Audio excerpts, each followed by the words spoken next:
বাঙালি রুই কাতলা পছন্দ করে না এমন মানুষ খুবই কম আছে। আজ বানাবো নারকেল পোস্ত কাতলা। তাই কয়েকটা কাতলা মাছের টুকরো নিয়ে নিচ্ছি। এইদিকে সানরাইজের গুঁড়ো হলুদ, লবণ আর সর্ষের তেল দিয়ে মাছটাকে ভালো করে ম্যারিনেট করে নিচ্ছি। এদিকে একটা বাটিতে কিছুটা পোস্ত, দুটো কাঁচা লঙ্কা, কয়েক টুকরো নারকেল দিয়ে একটা পেস্ট তৈরি করে নিচ্ছি। তার মধ্যে মেশাচ্ছি সানরাইজের সর্ষে পাউডার আর কিছুটা লবণ। এদিকে এক টুকরো আদা, পেঁয়াজ, টমেটোরও একটা পেস্ট তৈরি করে নিচ্ছি। আর এখানে কিছুটা সর্ষের তেলে একে একে কাতলা মাছগুলিকে ভেজে নেব। ভাজা হয়ে গেলে এর মধ্যে কালো জিরে ফোড়ন, টমেটো পেস্ট আর দিয়ে দিচ্ছি পোস্তর পেস্টটাকে।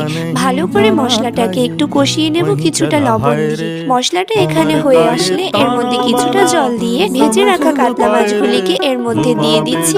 ওপর দিয়ে ছড়িয়ে দিচ্ছি কিছুটা নারকেল কুচি, একটা কাঁচা লঙ্কা চিড়ে আর সামান্য একটু তেল দিয়ে ঢাকা দিয়ে রাখার পরেই নারকেল পোস্ত কাতলা একদম রেডি। আজকের মতো বাই।